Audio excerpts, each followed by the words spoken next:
हर हर Mahadev everyone, welcome back to my channel Shweta Rajput versatile.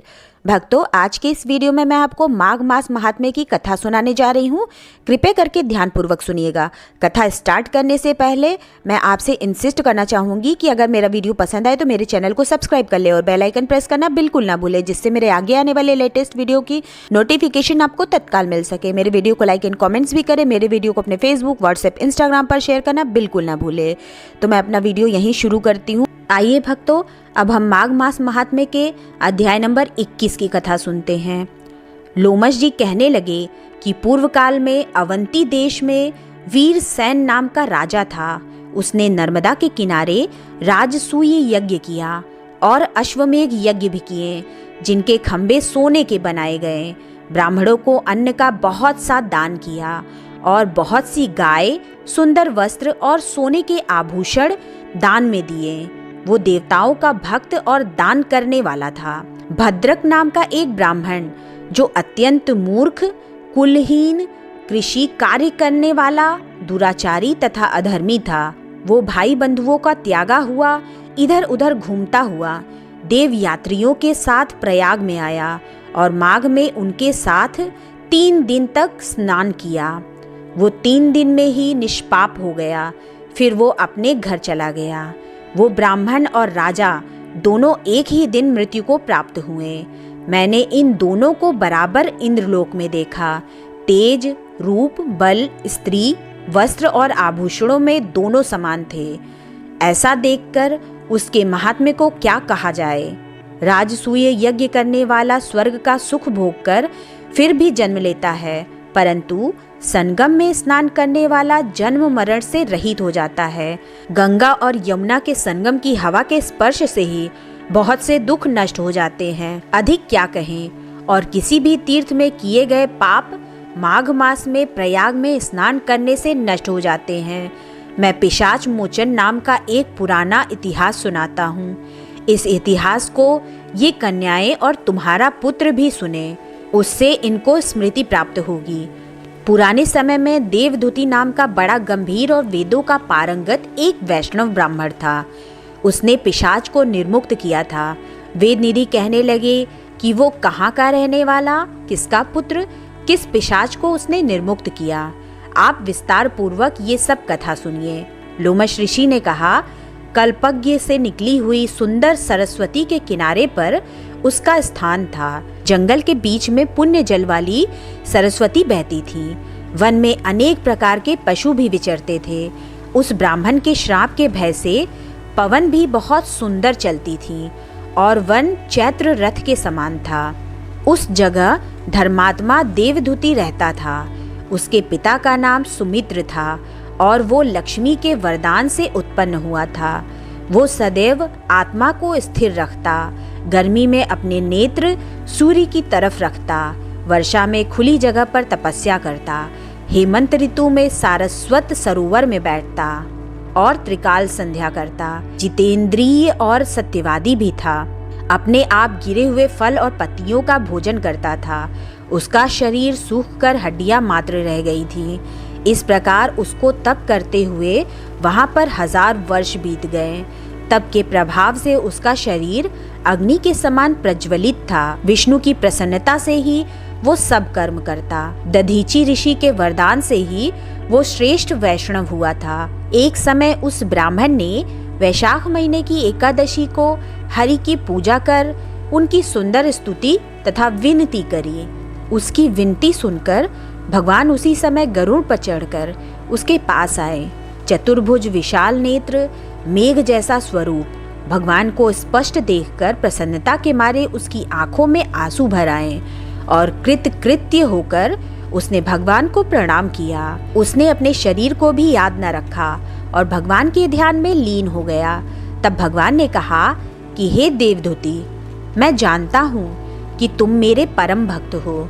मैं तुमसे अति प्रसन्न हूँ। तुम वर मांगो। इस प्रकार भगवान के वचन सुनकर प्रेम के मारे लड़खड़ाती हुई वाणी में कहने लगा कि हे देवाधिदेव, अपनी माया से शरीर धारण करने वाले, आपका दर्शन देवताओं को भी दुर्लभ है। अब आपका दर्शन भी हो गया, मुझको और क्या चाहिए। मैं सदैव आपकी भक्ति में लगा रहूं। भगवान उसके वचन सुनकर कहने लगे कि ऐसा ही होगा, तुम्हारे तप में कोई बाधा नहीं पड़ेगी।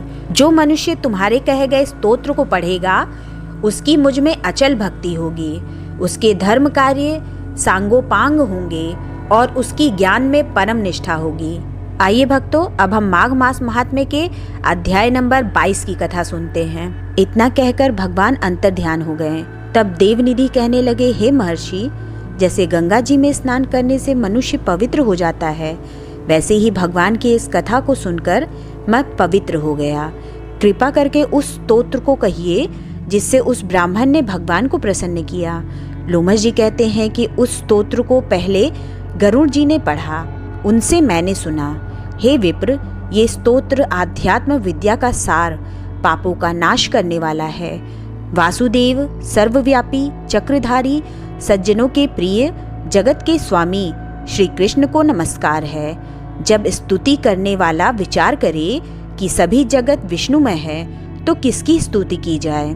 जिस भगवान के श्वास वेद हैं, फिर कौन सी स्तुति उनकी प्रसन्नता के लिए की जा सकती है। जिसको वेद नहीं जान सकते, न वाणी न मन जान सकता है, उसकी स्तुति में अज्ञानी क्या कर सकता है। सारा चर अचर संसार जिसकी माया से चक्र की तरह घूम रहा है, इसी से हे प्रभु आप चक्रधारी कहलाते हो। ब्रह्मा विष्णु आप ही हो। सारे संसार को उत्पन्न करने वाले ब्रह्मा को भी आप उत्पन्न करने वाले हो। जब जीव शरीर को धारण करता है तब उसमें ज्ञान उत्पन्न होता है। तुम सब सुखों के दाता हो, इसमें कोई संदेह नहीं है। आपसे संपूर्ण सुखों को देने वाली बुद्धि उत्पन्न होती है। आप ही 5 कामेंद्रिय, 5 महाभूत तथा मन के विविध भाव हो। ब्रह्मा विष्णु रुद्र की कल्पना से आप संसार की कल्पना इसी प्रकार करते हो जैसे पिता पुत्री की। कवियों में जो रूप शोभा देता है, उन निर्गुण विष्णु भगवान को मैं नमस्कार करता हूँ। जिसमें ज्ञान रखने से श्रुतियों में कहे हुए कर्मों को लोग करते हैं, उस परम ब्रह्म को मैं नमस्कार करता हूँ। मैं उस सत रूपी हरि को, जिसको योगी लोग सब प्राणियों में आत्म रूप में देखते हैं, उपासना करते हैं, जिसको अद्वैत कहते हुए गाते हैं और यज्ञ करते हैं, उस माधव भगवान को मैं नमस्कार करता हूँ।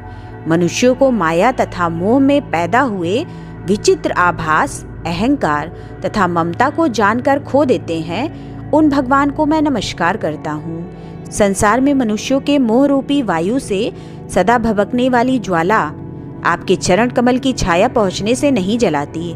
जिसके स्मरण मात्र से मोह, अज्ञान, रोग, दुख दूर हो जाते हैं, उस अनंत रूप को नमस्कार करता हूँ।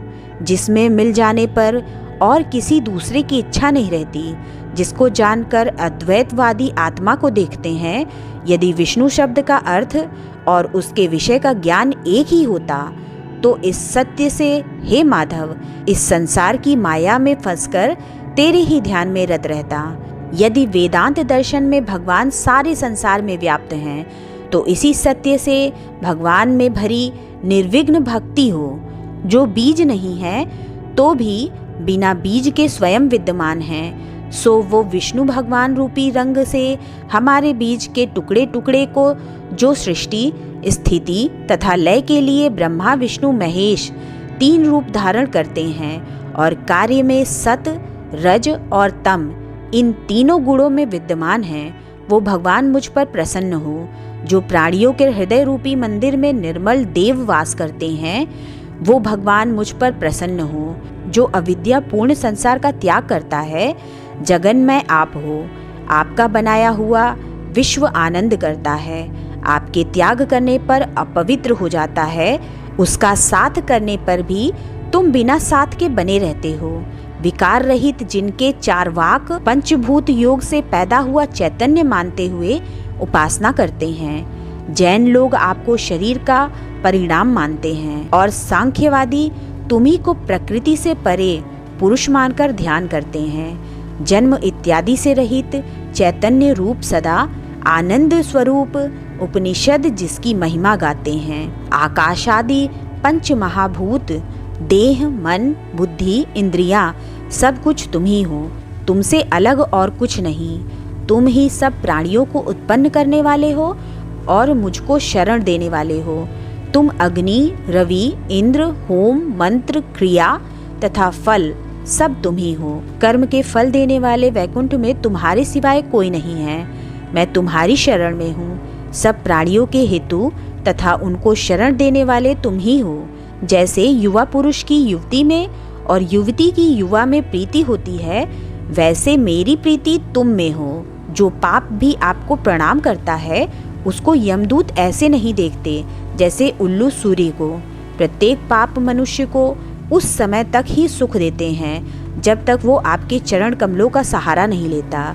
जिसको गुण, जाति तथा धर्म को स्पर्श नहीं कर सकते तथा गतियाँ भी स्पर्श नहीं करती, जो इंद्रियों के वशीभूत नहीं हैं, जिनका बड़े बड़े मुनि लोग साक्षात नहीं कर सकते, उन भगवान को मैं नमस्कार करता हूँ। जितने ज्ञान रूपी सुंदर गुण हैं, जिन्होंने सुख स्वरूप मोक्ष रूपी लक्ष्मी का आलिंगन किया, जिन्होंने आत्मस्वरूप सुख भोगा है और जिन्होंने ध्यान रूप से मृत्यु को वश में कर लिया है, ऐसे मुनियों से सेवित भगवान को नमस्कार है। जो जन्म आदि से अलग है, जिनको काम, क्रोध आदि दोष दुख नहीं देते, उन वासुदेव भगवान को मैं नमस्कार करता हूँ। जिनके ज्ञान की गति से अविद्या रूपी मल शुद्ध हो जाता है, जिनके ज्ञान रूपी शस्त्र से संसार रूपी शत्रु का नाश हो जाता है, उन दुखों के नाश करने वाले को मैं नमस्कार करता हूँ। जिस प्रकार सब स्थावर संगम संसार को उत्पन्न करते हैं,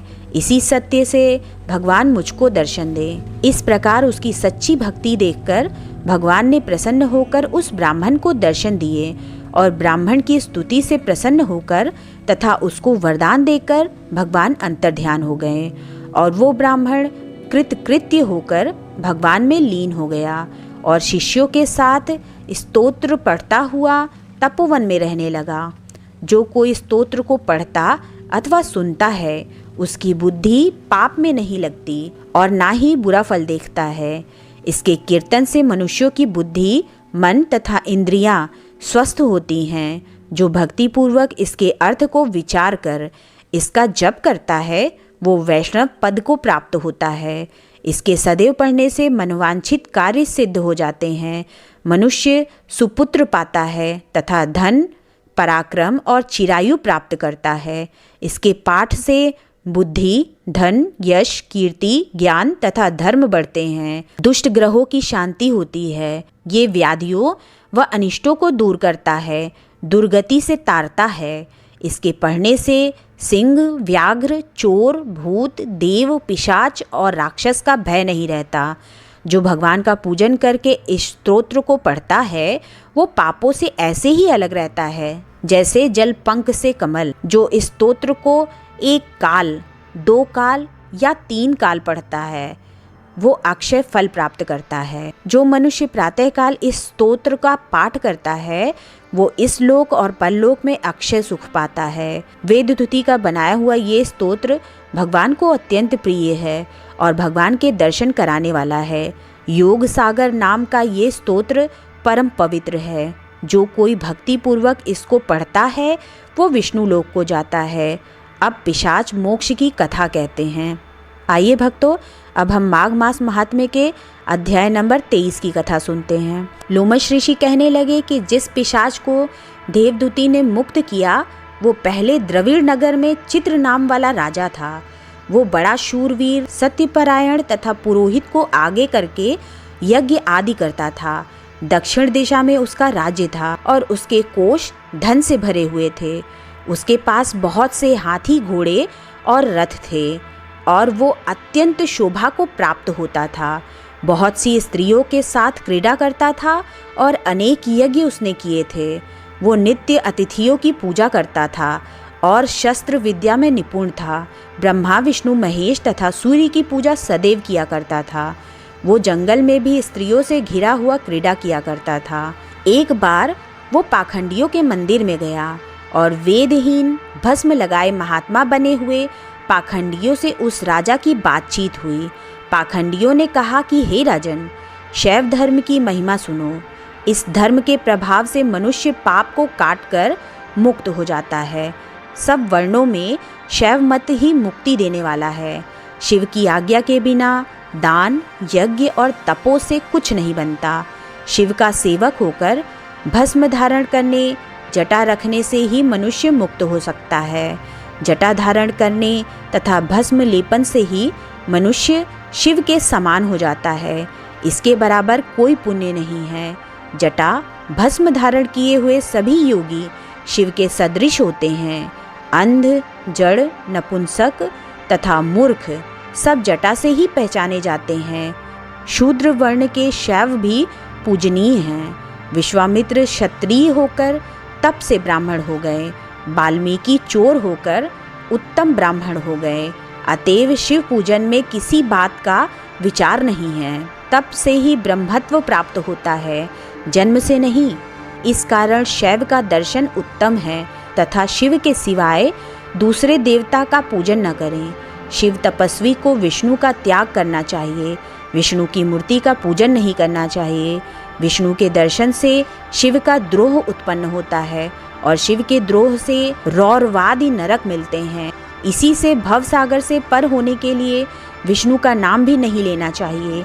शिव भक्त निःशंक होकर जो शिव से प्रेम करता है वो कैलाश में वास करता है, इसमें कुछ संदेह नहीं। इस धर्म का पालन करने वालों का कभी नाश नहीं होता। इस पाखंडी के ऐसे वचन सुनकर राजा ने मोह में आकर उनका धर्म ग्रहण कर लिया और वैदिक धर्म को त्याग दिया। वो श्रुति, स्मृति और ब्राह्मणों की निंदा करने लगा। उसने अपने घर के अग्निहोत्र को बुझा दिया और धर्म के कार्य बंद कर दिए। विष्णु की निंदा और वैष्णवों से द्वेष करने लगा और बोला, कहाँ है विष्णु? कहाँ देखा जाता है? कहाँ रहता है? किसने देखा है? और जो लोग नारायण का भजन करते थे उनको दुख देता था। पाखंडियों का मत ग्रहण कर राजा वेद, वैदिक धर्म, व्रत, दान और दानियों को नहीं मानता था। अन्याय से दंड देता वो कामी राजा सदा स्त्रियों के समूह से घिरा रहता और क्रोध से भरा रहता। गुरु तथा पुरोहितों के वचनों को नहीं मानता था। पाखंडियों पर विश्वास करता हुआ उनको गांव, हाथी, घोड़े और स्वर्ण आदि देता था। उनके सब कार्य करता, भस्म धारण करता और मस्तक पर जटा रखता था। और जो कोई विष्णु का नाम लेता उसको मृत्यु का दंड दिया जाएगा। ये ढिंडोरा उसने पिटवा दिया था। उसके भय से ब्राह्मणों और वैष्णवों ने उस देश को छोड़ दिया और दूसरे देशों में चले गए। सारे देशवासी केवल नदी के जल से जीते थे। जीविका से दुखी होकर वृक्ष आदि नहीं लगाते थे, ना ही खेती बाड़ी करते थे। प्रजा अन्न के अभाव से गला सड़ा अन्न भी खा लेती थी। आचार विचार, अग्नि क्रिया सब को छोड़कर काल रूप की तरह वो राजा शासन करता था। कुछ काल पश्चात उस राजा की मृत्यु हो गई और वैदिक रीति से उसकी क्रिया भी नहीं की गई। ये यमदूतों से अनेक प्रकार के दुख उठाता रहा। कहीं लोहे की कीलों पर से चलना पड़ा, कहीं जलते अंगारों पर चलना पड़ा। जहाँ सूर्य अति तीव्र था और ना कोई छाया का वृक्ष था। कहीं लोहे के डंडों से पीटा गया, कहीं बड़े बड़े दांतों वाले भेड़ियों और कुत्तों से काटा गया। इस प्रकार दूसरे पापियों का हाहाकार सुनता हुआ वो राजा यमलोक में पहुंचा।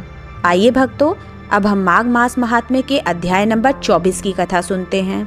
लोमश जी कहने लगे कि वो राजा पहले तो तामिश्र नामी नरक में गया, फिर अंध तामिश्र नरक में जहाँ पर अति दुखों को प्राप्त हुआ, फिर महारौरव, फिर कालसूत्र नामी महानरक में गया, फिर मूर्छा को प्राप्त हो गया। मूर्छा से चेतना आने पर तापन और सन प्रतापन नाम के नरक में गया। अनेक दुखों को भोगता हुआ वो प्रताप नाम के नरक में गया। तब काकोल, कुड़पल, पूर्व मृतिका, लोहशंकु, मृजीप आदि नरकों में होता हुआ असीपत्र वन में पहुंचाया गया। फिर लोह धारक आदि नरकों में गिराया गया। भगवान विष्णु के साथ द्वेष करने के कारण वो 21 युग तक भयंकर नरकों की यातना भोगता हुआ नरक से निकलकर हिमालय पर्वत पर बड़ा भारी पिशाच हुआ। उस वन में वो भूखा और प्यासा फिरता रहा। उसको मेरु पर्वत पर भी कहीं खाने को न तो भोजन मिला और ना ही पीने को जल। होत व्यथा के कारण वो पिशाच घूमता हुआ एक समय प्लुत प्रस्त्रवण नाम के वन में जा निकला। बहेड़े के वृक्ष के नीचे वो दुखी होकर हाय मैं मरा, हाय मैं मरा ऐसे शब्द जोर जोर से पुकारने लगा और कहने लगा, भूख से दुखी मेरे इस जन्म का कब अंत होगा। इस पाप रूपी समुद्र में डूबते हुए मुझको कौन सहारा देगा। लोमश जी कहने लगे कि इस प्रकार वेद पाठ करते हुए देवदूती ने उसके दुख भरे वचनों को सुना और वहां पर एक पिशाच को देखा जिसकी लाल डरावनी आंखें, दुर्बल शरीर, काले काले ऊपर खड़े बाल, विकराल चेहरा, काला शरीर, लंबी सी जीभ बाहर निकली हुई, लंबे होंठ, लंबी जांघें, लंबे लंबे पैर, सूखा चेहरा, आंखों में पड़े गड्ढे वाले पिशाच को देखकर देवदूती ने उससे पूछा कि तुम कौन हो और ऐसी करुणा से क्यों रोते हो। तुम्हारी ये दशा कैसे हुई और तुम्हारा मैं क्या उपकार करूं।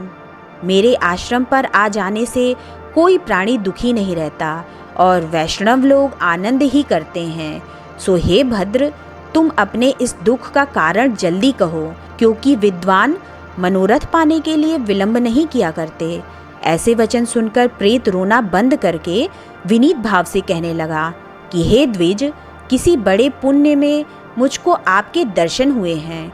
बिना पुण्य के साधुओं की संगति नहीं होती। और फिर उसने पहले जन्म का वृत्तांत कहा कि भगवान विष्णु के द्वेष के कारण मेरी ये दशा हुई है। जिस हरि का नाम यदि अंत समय में मनुष्य के मुख से निकल जाए तो मनुष्य विष्णु पद को प्राप्त होता है। जो सबका पालन करता है उसी से मैंने द्वेष किया। ये सब मेरे कर्मों का दोष है, जिसकी ब्राह्मण तप द्वारा प्रार्थना करते हैं। ब्रह्मादि देवता, सनकादिक ऋषि जिसको मुक्ति के लिए पूजते हैं, जो आदि मध्य व अंत में विश्व का विधाता और सनातन है, जिसका आदि मध्य और अंत नहीं है, उस भगवान के साथ मैंने द्वेष किया। जो कुछ पुण्य किए मैंने पहले जन्म में किए थे, वो सब विष्णु की द्वेष रूपी अग्नि में भस्म हो गए। यदि किसी प्रकार मेरे इस पाप का नाश हो जाए तो मैं भगवान विष्णु के सिवाय किसी और देवता का पूजन नहीं करूँगा। विष्णु भगवान से द्वेष करके मैंने बहुत दिनों तक नरक यातना भोगी और पिशाच योनि में पड़ा हूँ। इस समय मैं किसी अच्छे कर्म के योग से आपके आश्रम में आया हूँ, जहाँ पर आपके सूर्य रूपी दर्शन ने मेरे दुख समान अंधकार को दूर कर दिया है। अब आप कोई ऐसा उपाय बताइए जिससे मेरी ये पिशाच योनि दूर हो, क्योंकि सज्जन पुरुष उपकार करने में देर नहीं करते हैं। देवदूती कहने लगे कि ये माया देवता, मनुष्य, असुर सबकी स्मृति को मोहित कर देती है, जिससे धर्म का नाश करने वाला द्वेष उत्पन्न हो जाता है। जगत के उत्पन्न करने, रक्षा करने और नाश करने वाले जो सब प्राणियों की आत्मा हैं, उनसे भी लोग द्वेष करते हैं। जिनके अर्पण करने से सभी कर्म सफल होते हैं, उनकी भक्ति से मुख मोड़ने वाले मूर्ख कौन सी गति को प्राप्त नहीं होते। चारों वर्णों का वेदोक्त हरि का भजन करना ही उत्तम है, अन्यथा कुमार्ग में चलने वाले मनुष्य नरक के गामी होते हैं। इसी कारण वेद विरुद्ध कर्मों को त्यागना चाहिए। अपनी बुद्धि से बचे हुए धर्म के मार्ग पर चलने से मनुष्य परलोक के पथ का भी नाश करते हैं। वो वेद, देवता और ब्राह्मणों की निंदा करते हैं। झूठे मन कल्पित शास्त्रों को मानने वाले नरक में जाते हैं। देवाधिदेव विष्णु से विमुख होने वाले नरक में जाते हैं, जैसे द्रविड़ देश का राजा नरक में गया। इस कारण इनकी निंदा नहीं करनी चाहिए और वेद में ना कही गई क्रिया को भी नहीं करना चाहिए। लोमश जी कहने लगे कि ऐसा कहने पर मुनि ने पिशाच को सुमार्ग बतलाया कि माघ मास में तुम प्रयाग में जाकर स्नान करो, उससे तुम्हारी ये पिशाच योनि समाप्त हो जाएगी। माघ मास में प्रयाग में स्नान करने से मनुष्य पहले जन्म के सब पापों से मुक्त हो जाता है। वहाँ पर स्नान करने से मुक्ति प्राप्त होती है। इससे बढ़कर और कोई प्रायश्चित नहीं। संसार में ये मोक्ष और स्वर्ग का खुला हुआ द्वार है। गंगा और यमुना का संगम त्रिवेणी संसार में सबसे उत्तम तीर्थ है। पाप रूपी बंधन को काटने के लिए ये कुल्हाड़ी है। कहाँ तो विष्णु, सूर्य, तेज, गंगा यमुना का संगम और कहाँ ये तुच्छ पाप रूपी तृण की आहुति। जैसे घने अंधकार को दूर करने वाला शरद का चंद्रमा चमकता है, उसी तरह संगम के स्नान से मनुष्य पवित्र हो जाता है। मैं तुमसे गंगा यमुना के संगम का वर्णन नहीं कर सकता, जिसके जल की एक बूंद के स्पर्श से केरल देश का ब्राह्मण मुक्त हो गया। ऋषि के ऐसे वचन सुन प्रेत के मन में शांति उत्पन्न हो गई, मानो सब दुखों से छूट गया हो। प्रसन्नता से उसने विनय पूर्वक ऋषि से पूछा। ऋषि से क्या पूछा, इसका वर्णन अगले अध्याय में किया जाएगा।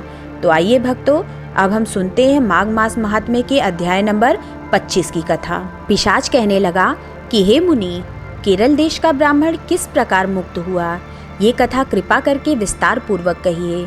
देवदूती कहने लगा, केरल देश में वासु नाम वाला एक वेद पारंगत ब्राह्मण था। उसके बंधुओं ने उसकी भूमि छीन ली, जिससे वो निर्धन और दुखी होकर अपनी जन्मभूमि त्याग कर देश विदेश में घूमता किसी व्याधि से ग्रस्त होकर मृत्यु को प्राप्त हो गया। उसका कोई बांधव न होने के कारण उसकी औघर्व वैदिक क्रिया नहीं हुई और ना ही उसकी दाह क्रिया हुई।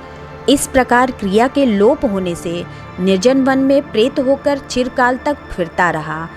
शीत, ताप, भूख, प्यास के दुख से हाहाकार करता हुआ वो नंगे शरीर रोता फिरता था, परंतु उसको कहीं सद्गति नहीं दिखाई देती थी। सर्वथा दान न देने से वो अपने कर्म फल को भोगता था। जो लोग अग्नि में आहुति नहीं देते, भगवान का पूजन नहीं करते, वे आत्मविद्या का अभ्यास नहीं करते, अच्छे तीर्थों से विमुख रहते हैं। जो लोग दुखी लोगों को स्वर्ण, वस्त्र, तांबुल, रत्न, फल तथा जल नहीं देते तथा छल कपट से जीविका प्राप्त करने वाले, दूसरों तथा स्त्रियों का धन हरने वाले, पाखंडी, कुटिल, चोर, बाल वृद्ध तथा आतुर और स्त्रियों पर निर्दयता करने वाले, आग लगाने वाले, विष देने वाले, झूठी गवाही देने वाले, कुमार्ग पर चलने वाले, माता पिता, भाई बहन, संतान तथा अपनी स्त्री का त्याग करने वाले, जो सब तीर्थों में दान लेते हैं, पालन करने वाले, स्वामी को त्यागने वाले, गौर तथा भूमि के चोर, वेदों की निंदा करने वाले, वृथा द्रोह करने वाले, प्राणियों की हिंसा करने वाले, देवता गुरु की निंदा करने वाले, ये सभी बारंबार प्रेत, पिशाच, राक्षस तथा बुरी योनियों में जन्म लेते हैं। अतएव बुरे कर्मों से बचकर धर्म के कार्य तथा यज्ञ, दान और तप आदि करने चाहिए, क्योंकि कर्म फल अवश्यमेव मिलता है। इस प्रकार प्रेत की गति देखकर पाप कर्म कदापि नहीं करने चाहिए। ब्राह्मण कहने लगा कि इस प्रकार उस केरल ब्राह्मण ने उस पर्वत पर अधिक समय व्यतीत करके एक मार्ग में एक पथिक को देखा, जो 2 गगरियों में त्रिवेणी का जल लिए हुए था। आनंद पूर्वक भगवान के चरित्र का गान कर रहा था। प्रेत ने उसका मार्ग रोककर कहा कि तुम डरो मत, इस गगरी का जल मुझको पिलाओ, नहीं तो मैं तुम्हारे प्राण ले लूँगा। देवदूती कहने लगा कि दुखी, दुर्बल, नंगे मुरझाए हुए तुम कौन हो, पैरों से पृथ्वी को स्पर्श न करके चलते हो। लोमस जी बोले, प्रेत ये वचन सुनकर कहने लगा कि मेरे ऐसा होने का कारण सुनो। मैंने कभी ब्राह्मणों को दान नहीं दिया, अत्यंत लोभी, क्रियाहीन, दूसरे के अन्न से पलने वाला था। मैंने कभी किसी को भिक्षा नहीं दी, न दूसरे के दुख से दुखी हुआ। प्यासे प्राणियों को मैंने कभी जल नहीं पिलाया। मैंने कभी छाता, जूता दान नहीं किया, न किसी को जल का पात्र, पान या औषधि किसी को दी। न मैंने अपने घर में कभी किसी अतिथि को ठहरा कर उसका सत्कार किया। अंधे, वृद्ध, अनाथ और दीनों को मैंने कभी अन्न से संतुष्ट नहीं किया और ना ही किसी रोगी को मुक्त किया, न किसी ब्राह्मणों को दान दिया, न कभी अग्नि में हवन किया। वैशाख आदि मास में किसी को ठंडा जल नहीं पिलाया, ना ही मैंने बड़ या पीपल का कोई वृक्ष लगाया, न किसी प्राणी को बंधन से छुड़ाया, कभी कोई व्रत करके शरीर को नहीं सुखाया। इस कारण मेरा पूर्व जन्म सब बुरे कर्मों में ही व्यतीत हुआ। मेरे पूर्व जन्म के कर्मों से ही मेरी ये गति हुई है। इस वन में व्याघ्र, भेड़िए से बचा हुआ मांस तथा जंतुओं के खाने से गिरे हुए फल, वृक्षों पर लगे हुए सुंदर फल, तथा झरने का सुंदर जल सब ही मिलते हैं, परंतु देव इच्छा से मैं कुछ नहीं खा सकता। सर्प की तरह केवल पवन भक्षण करके जीवन व्यतीत करता हूँ। बल, बुद्धि, मंत्र, पुरुषार्थ से लाभ हानि, सुख दुख, विवाह, मृत्यु, जीवन, भोग, रोग तथा वियोग में केवल भाग्य ही कारण होता है।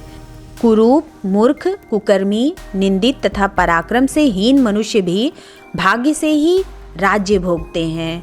काड़े, लूले, लंगड़े, नीतिहीन, निर्गुण, नपुंसक भाग्य से राज्य प्राप्त करते हैं। पर्वत पर भी बलवान राक्षस पिशाच रहते हैं, जिनमें से कभी कभी कोई कहीं कहीं वन में फिरते हुए अपने कर्म के अनुसार अन्न जल प्राप्त करते हैं, परंतु आपको उनका भय नहीं होना चाहिए, क्योंकि धर्मात्मा पुरुषों की उनकी पवित्रता ही रक्षा करती है। ग्रह, नक्षत्र, देवता सर्वथा धर्मात्माओं की रक्षा करते हैं। ये पिशाच आप जैसे भक्त की तरफ आंख उठाकर भी नहीं देख सकते। जो नारायण भगवान की भक्ति से पवित्र रहता है, उसको प्रेत, पिशाच, पूतना कोई बाधा नहीं दे सकते। भूत, बेताल, पिशाच, गंधर्व, काकिन, शाकिनी, ग्रह रेवती, यज्ञ मात्र ग्रह, भयंकर ग्रह, कृत्या, सर्प, कुष्मांड तथा दूसरे दुष्ट जंतु पवित्र वैष्णव की तरफ देख भी नहीं सकते। जिसकी जिह्वा पर गोविंद का नाम, हृदय में वेद तथा श्रुति विद्यमान है, जो पवित्र और दानी है, उनको कभी भय नहीं हो सकता। हे ब्राह्मण, इस प्रकार कर्मों का फल भोगता हुआ मैं यहाँ रहता हूँ, ऐसा सोचकर मैं शोक नहीं करता।